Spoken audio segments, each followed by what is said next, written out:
Okay, so for week 11, winter 2022 anime, we finished a lot of these shows. Let's get into it. A lot of cool, cute finales. And then, yeah, I'm excited for like the spring season coming up. Also, the endings for some other shows. We have like 1 week left until we reach the big finale. So, yeah, let's get into it. Starting off with My Dress Up Darling, episode 12. This is the finale, very cute finale with Marin and Gojo again. We just see like the two of them hanging out together, just like going on their summer vacation, doing like various activities. One, we see Marin's just like kind of working side jobs as a model just to get more money because Mama needs to buy a new DSLR camera. So yeah, cosplaying is just like second nature to her. Also, after that, like they hang out at school, they fall into the pool together, so they do a lot of stuff. They just strengthen their relationship. It's just very cute. They like watch movies. And then the big thing, we ended off in a summer festival. So we kind of like reached a checklist of everything. We had beach episode, summer festival, fireworks. So yeah, it's definitely a very solid 12 episode romance show. And then yeah, we just see them around the festival. Marin wearing her yukata, it's black. She's showing off her neck. And then Gojo gets all embarrassed. He's also wearing kind of like a similar thing, but he has like these blue baggy shorts. So yeah, he got the drip. And then yeah, they're both hanging out. They watch the fireworks. They don't kiss though. They don't like do anything. So it's just like kind of like a wholesome get together for them. And then yeah, after all of that, after like doing like 3 4 5 cosplays together, hanging out, strengthening their relationship, living together, visiting each other's houses and eating food, and then they kind of like fall asleep together. So they're both like on the phone talking like an actual couple, and then they're just like talking until they sleep on the phone. So that's pretty cute. And then while Gojo's sleeping, Marin is like, "I love you," which was very cute. She actually admits it, but Gojo is asleep, so yeah, no shenanigans. He didn't pick it up, so she's like, why'd I even bother? But yeah, kind of we ended off there. My heart was like beating. It's like very cute, and I guess it's like perfect way to end it. It's they don't have to pull the trigger, but there's like room for more stuff happening in the future. But like their current relationship so far is just like very solid. This anime was amazing. Just like the art style was nice. Like the characters were very quirky and wild, so it's like kind of standard. It didn't really do anything new. Just like the quality was like really high. Also, Marin as a character though, she was very annoying, I thought. Like she is definitely not a realistic person. She definitely does not exist, but I mean I guess that's why we watch anime, for our fantasies. So yeah, if you want a blonde girl, a weeb girlfriend, and you want to make cool, cute outfits for her, then yeah, check out this anime. And yeah, it's definitely one of the top animes we had this season, just because of the sheer quality. And then we got Akebi-chan, Sailor Uniform, episode 12. This is the finale. Also very similar because it's made by Cloverworks, and it has the same theme where it's like, cute girls, high quality animation, budget, art style. It was kind of insane just for like some random slice of life show. But yeah, here it is, episode 12, the finale. So yeah, I honestly really like this anime, although like there was so many degenerate things, a lot of fetishes. There was a lot of weird camera angles, but it's whatever. You kind of get used to it. But over here we kind of see Akebi. It's kind of like their sports festival, and she's like, "Yeah, we got to do everything. We got to succeed." So we see them like doing various sports, swimming, tennis, ping pong, volleyball. So a lot of the stuff we just see the girls working hard. A lot of like cool sports scenes. So it was like kind of like out of high Q. You got Kebi like jumping up, kind of spiking the ball. So it was very insane. After that, the main thing that happened is Kebi's like kind of putting on a performance for the drama club, and it's just her, so she's dancing by herself. But then Kisaki is also there, so she's like playing the piano with her, like supporting her. And then now Kebi's like this kind of come full circle. She wants to be like her idol, wear that sailor uniform, and now like she's kind of dancing and performing like an idol. So I guess like her dreams did come true. Now she like has a shit ton of friends. She's in the countryside, like living her best life. All her friends and family are supporting her. She has her nice sailor uniform, and she kind of like achieved her dreams. So yeah, this anime is like pretty solid. If you do like slice of life, it's like very good. I'd compare it to Komi-san, maybe slightly better just because the animation and art style was like pretty solid. And then like I guess like each episode we kind of meet a new character, and each character kind of adds like a lot of flair and personality. So yeah, each episode was like definitely very different, and yeah, it's just like nothing wrong with the show. Very solid. It was never really boring, and we just see like adventures and slice of life. So yeah, you definitely add this to your list of slice of lives to watch if you're kind of starving on content and you like the middle school girl aesthetic. And now we also have Takagi-san, episode 12, the finale. So season 3 of Takagi-san is over, and I guess it goes with the theme, a lot of cool romance shows we had this season. So Yeah, Takagi-san's finish, it's more of the same. Like, nothing really happens in the end. Like, Nishikata does something cool. He does the Nishikata quest. It was kind of, like, sappy, because we see Takagi, like, it was White Day. So it's, like, the dude's obligation to give chocolate to the girl. But then Takagi has a wedding to go to, so she's, like, a little busy. And then she comes to the town, like, a little later.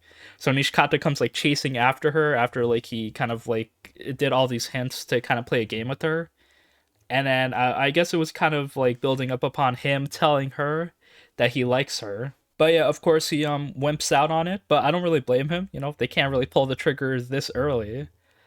I don't even think they pulled the trigger in the actual manga though. I think they just like the time skip get married. But yeah, overall pretty solid. It's more of like Takagi teasing Nishikata, but this time Takagi's kind of like she's a little bit more emotional. She's like she gets a bit jealous sometimes when Nishikata's talking to girls, and then she kind of like tries to put on the hints a little more. But you know they're like too shy to like admit that they like each other yet. So yeah, it's just like more teasing.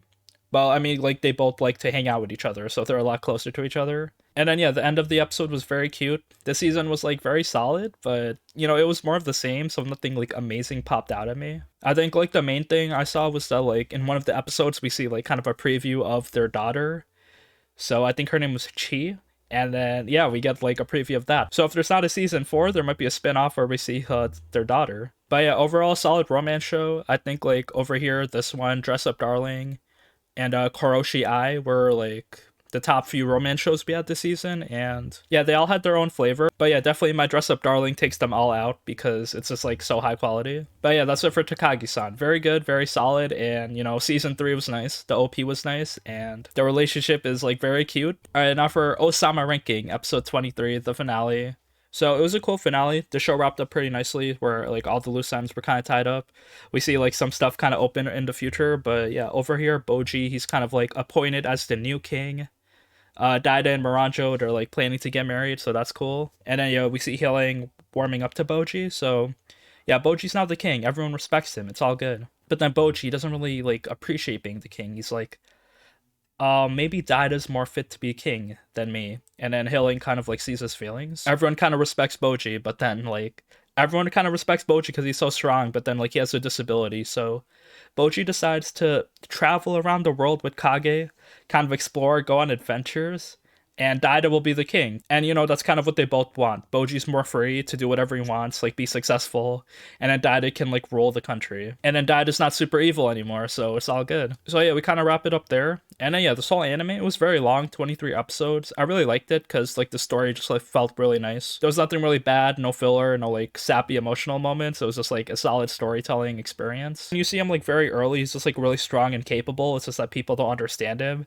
And now he's growing to kind of like lead his own country and like become like a really strong king. So yeah, that's all we had for this anime. Very solid. I think a lot of people did like this anime, so yeah, definitely a very positive show. There was some things that still like kind of need to be opened on, which is like it's called King's ranking, but we only saw like 3 or 4 kings.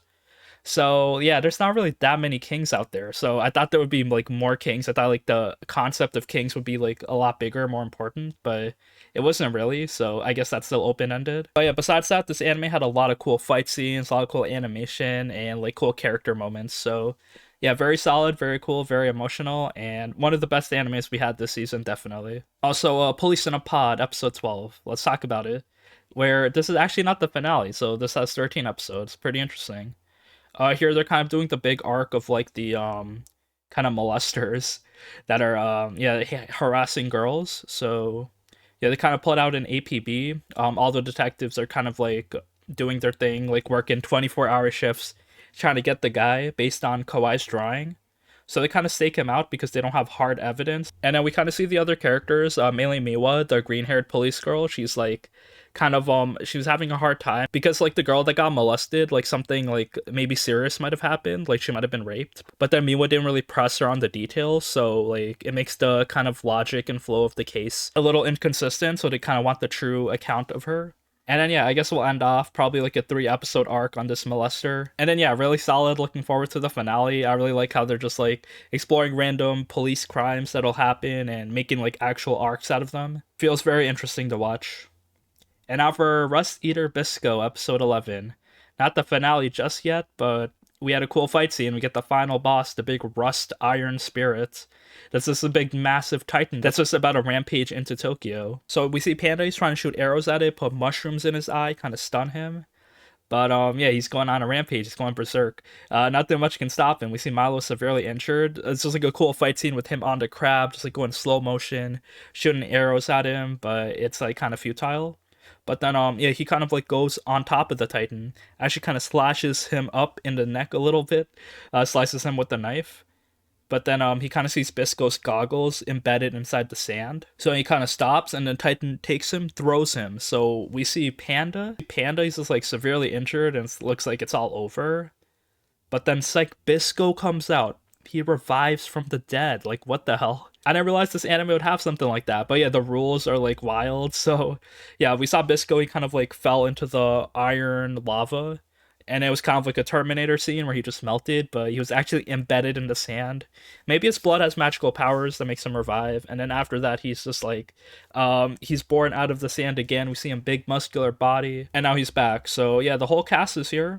We see the Jellyfish Girl and Panda's sister coming in, Pau. So yeah, I guess all four will come in to fight this big titan, stop it, and maybe we'll have a feel-good finale. So yeah, really liking this anime. Very cool and very action-packed. And yeah, that's it for week 12. Pretty quick summary. I think next week I'll have a longer video. We'll have a tier list of all the shows. Yeah, every show, even the ones that I'm not reviewing. We'll have a bunch of isekais, fantasy shows, slice of life, OPs, EDs, everything. Also, Attack on Titan finale coming up next week. We had a break this week, so yeah, get hyped for that. It's not the real finale. So yeah, we'll have a final season, part 3, coming up in the future. So yes, thanks for watching, and please let me know what your favorite anime this week was.